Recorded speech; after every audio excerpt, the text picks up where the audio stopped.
and for his national team as well, not forgetting Senegal, giving excellent things. So once you get these quality players, right, they will definitely get you over the line because of the quality they possess. But another thing, the fans were, clamoring for was it has to be, that it was a slim win.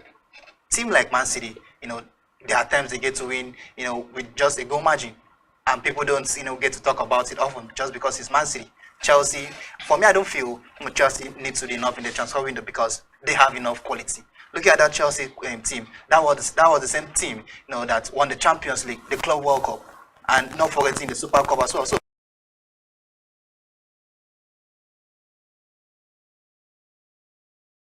Timo Werner has left for RB Leipzig. Yeah, he played this game, by the way. Yeah, he was in the game. Romelu Lukaku also left this summer. He joined Inter Milan on loan. Right. At least until the end of the season. Now, it was a 1-0 win, needed that Jorginho penalty. Yeah. It doesn't highlight how much, Chelsea was struggling in that department. Hangover from last season because that's where they struggled. Struggled to get goals beyond defending. Struggled to get goals. Do you think that's another area would potentially struggle except to do something big the transfer? Right, I talked about it. They need attackers in the side. It's funny that right now you most trusted attackers is Raheem Sterling because Timo Werner is out, and then Chris Pulisic injury problems. He won't guarantee you 25 games this season. As well. Kai Havertz comes in. He's not as consistent as a lot of people expect him to be. Injury, and then the fact that he's still trying to pick up the pieces when it comes to the Premier League. So I still I'm doubtful of the quality that they have, and I think they should go out and sign. They've lost 2 of their key attackers from the previous season, so you have to send reinforcements, send replacements into that team if you have intentions. Like you said, they struggled to score goals last season. Through they had to get their goals had to come from wing backs, midfielders, and all of that. Romelu Lukaku, who left them, was the highest goal scorer last season, so they need to sign players. Sorex was talking about the fact that they're good enough. I don't think they're good enough because you look at the Chelsea side. You'll say this Chelsea side won the Champions League. That's not true because Rudiger also was there last season, and he's no more. Christensen was there last season. He's also out. Timo Werner has been out. Malangsa is out. Joins Monaco, and Lukaku is also out. That's like 5 players from their first team have gone out. And how many replacements? Just 3. Koulibaly, Kukureya, and Sterling. They have some players that returned from loan. Talk about Billy Gilmore. How good are these players? How good are the players? You don't have squad numbers, and that's further aspirations as to whether or not they have roles to play for Thomas Tuchel this season. But now, some charity news for Chelsea fans. We hear this afternoon that Chelsea are willing to match United's agreed £72 million bid for Barca midfielder Frankie de Jong. Pierre-Emerick Aubameyang, we also understand there's negotiation and it is in advanced stages to get the Gabonese striker to join Chelsea as well. Chelsea also confident of signing Leicester City's Wesley Fofana and have been quoted about £12 million for Inter Milan's Cesar Sidase. Now, 4 players in, if they get that in, could get their campaign back on track. Right, Fofana comes in as a defensive option for them. Walks straight into that starting 11, pairing up with likes of Thiago and Koulibaly and that back 3 system. You talk about Frankie de Jong. That's the kind of midfielder I think Chelsea needs. A midfielder that will be able to push the ball and act as a link from the midfield to the attack. He's good at defending as well. He played a few games as a defender for Barcelona just in preseason, so he has a quality as well to help Chelsea defensive vibes. He drives the ball forward as well, helps them. And then you talk about Pierre-Emerick Aubameyang, who came to the Premier League with Arsenal, scored 20 goals this season, and that season also ended up as the highest goal scorer as well. So that's quality, quality reinforcement to the side. And then the youngster Cesare, who also comes in from Italy. That's quality, right? And that's, I think, if they can secure these 4 players, I think their season will be good to go. All right, now let's leave there very quickly and head over to Manchester United. It was quite a game as well. Manchester United versus Brighton. Well, welcome for Erik ten Hag. Well, not the first game many United fans envisaged following, a mixed preseason. Well, I had good fortune, beat Liverpool, beat a couple of teams, in preseason, and it looked good. But against Brighton, it looked like it was same old, even at Old Trafford. Absolutely bright. New season, same old Manchester United, because they just picked up from where they left last season. United, for me, I've been saying this. I heard a lot of fans, pundits come out to say that the problem with United has to be from the board. Fine, it's from the board, but I think the board have done enough when it comes to spending money as well. If you look at the money United has spent since Sir Alex Chamberlain-Ferguson left the club, it's up to 1.4 billion naira. So that's Pounds, actually. pounds. That's something big, for a club like Manchester United. But on the other hand, Fred and McTominay will never take a club like Manchester United to the next level. They are just simply not good enough. We could recall that game, right from when the ball was kicked, the only thing I saw Tomini and Fred was, they were in the front of the post trying to, score the goal. If you're a defensive midfielder, your job is to stay behind. Stay behind and try to stop the ball. That's why, Ten Hag is desperately looking for Frank de Jong to come into that middle of the park and get them back to the next level. But as it stands, Fred and McTominay won't take United to the next level. And it also goes back to the way United play. The current set of players at Manchester United, they don't have character. It goes back to the 1999 season where they had the likes of Roy Keane, Ole Gunnar Solskjaer. You look around and see players you could go to the trenches with. But once you look at this current set of Man United players, you can't trust anyone, even the captain Harry Maguire. You can't trust this group of players. They don't have the United DNA in them. So I think United, if they don't fix them, they don't fix their house in order, they will definitely struggle, and they are far beyond the likes of Man City and Liverpool. Right now, Soros has talked about the game in entirety, and first problem you highlighted was Fred McTominay. Is that really, or are they United's real problem, or they're just another scapegoat after Romelu Lukaku, after Paul Pogba? Are they the latest scapegoats for maybe Manchester United fans? Well, right. The truth is, McTominay and Fred did not put a fine performance. At the game against Brighton. Their performance was poor, and I think that game should have been an audition for them, because there was this talk about the fact that they could be frozen out of the squad. By Eric Ten Hag, and then they had that game, to prove to Ten Hag that, well, you could actually use me. I could be very useful to your team, but they made a mess out of that particular game, and that affected the ratings after that particular game over the weekend as well. So I think it's actually very sad, for Manchester United. Bright first thing, the Ten Hag situation. He wants to play in a system that might not be suitable, to Fred and McTominay playing as midfielders in that particular team. So that's a very big problem heading into the new season. So I still insist that they should go to the market and sign players. All right, now we'll hit the breaks here very quickly, and when we return, we'll talk a lot more. Stay right with us. Won't get many easier.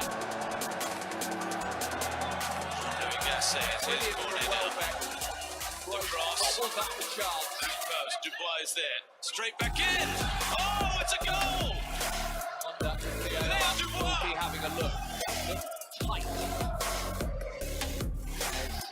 Cristiano Ronaldo's reaction. Close to it.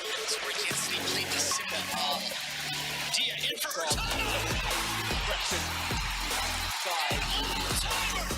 Not be good so far.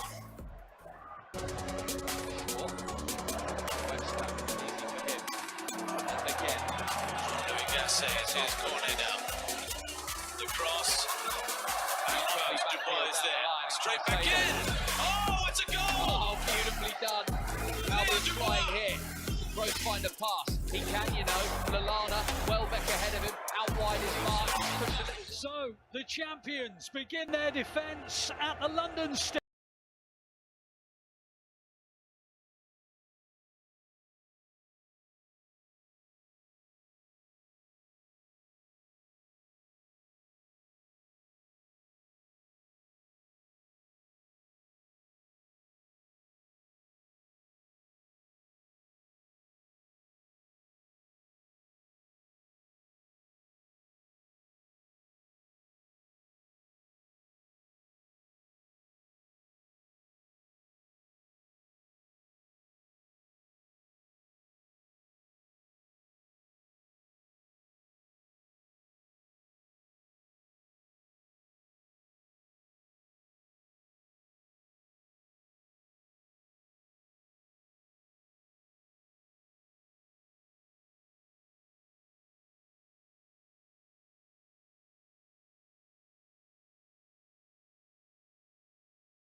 he would be able to live up to the big money hype